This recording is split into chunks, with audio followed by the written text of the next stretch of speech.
Welcome to ATV. ఎవరికి అన్యాయం జరిగినా వాళ్ళు ముందుగా వెళ్ళేది పోలీస్ స్టేషన్కే. ఎందుకంటే అక్కడైతే న్యాయం జరుగుతుంది అని నమ్ముతాం కాబట్టి. అంతకు మించి అంటే కోర్టులు ఉన్నాయి. కోర్టుకు వెళ్తే ఎలాంటి వాళ్ళకైనా న్యాయం జరుగుతుందని ఒక చిన్న ఆశ.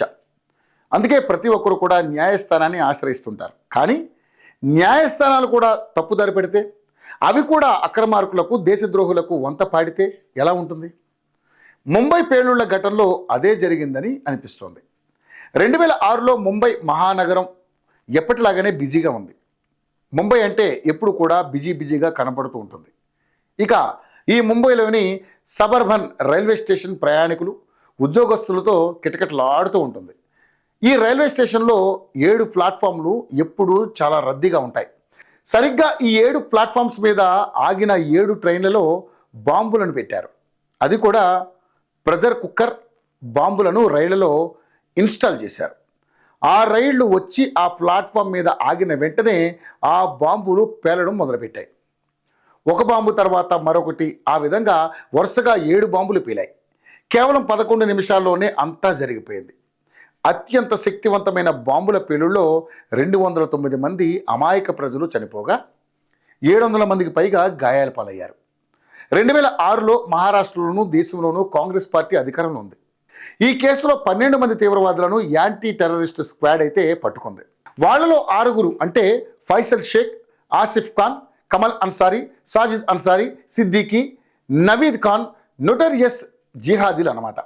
2006లో ఈ బాంబు పేలుళ్లపై అప్పటి కాంగ్రెస్ ప్రభుత్వం ఎంక్వైరీ టీంను ఏర్పాటు చేశారు. అయితే ఆ ఎంక్వైరీ టీం ఒక నిజాయితీ గల ఆఫీసర్ ద్వారా 12 మందిని నిందితులుగా గుర్తిస్తూ ఆ 12 మందిని అరెస్ట్ చేశారు.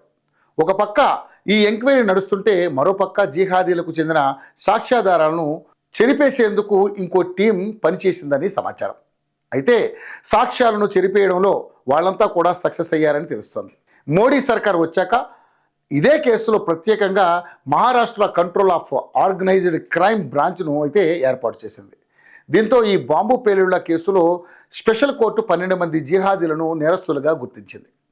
వాళ్ళలో 5గురికి మరణశిక్ష విధించగా 7గురికి జీవిత ఖైదును విధించింది. అంటే ఈ స్పెషల్ కోర్టు తీర్పు న్యాయంగా ఉందని బాధిత కుటుంబాలు సైతం ఆనందించాయి. ఈ జిహాదీల బ్యాచ్ అంతా కూడా స్పెషల్ కోర్టు తీర్పును ఛాలెంజ్ చేస్తూ ముంబై హైకోర్టులో కేసు వేశారు.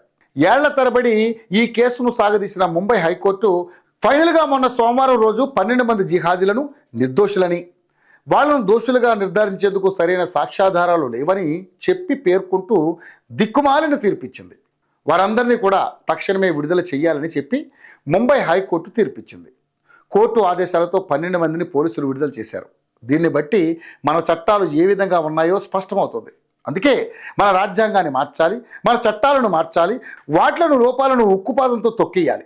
లేకపోతే ఇలాంటి తీర్పులే వస్తాయి. కొన్ని వందల మంది మరణాలకు కారణమైన వాళ్ళు నిర్దోషులని, సాక్ష్యాలు లేవని చెప్పి వాళ్ళను విడుదల చేయడం ఏంటనే ప్రశ్నలు కూడా వినిపిస్తున్నాయి. అందుకే ముంబై హైకోర్టు తీర్పుకు వ్యతిరేకంగా సోషల్ మీడియా పెద్ద ఎత్తున పోస్టులు పెడుతున్నారు. ప్రస్తుతం మహారాష్ట్రలో బీజేపీ ప్రభుత్వం ఉంది. వెంటనే దేవేంద్ర ఫడ్నవీస్ హైకోర్టు తీర్పును ఛాలెంజ్ చేస్తూ సుప్రీంకోర్టుకు వెళ్ళారు. అక్కడ గవాయ్ బెంచ్కు వెళ్ళి ఈ కేసును రిజిస్టర్ చేయించారు. అంతేకాకుండా ఈ 12 మంది కూడా దేశం విడిచి వెళ్లకుండా వాళ్లపైన పూర్తిస్థాయి నిఘా ఉంచారు.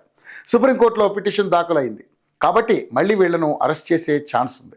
సుప్రీంలో బాధితులకు న్యాయం జరుగుతుందని ముంబై ప్రజలు విశ్వసిస్తున్నారు.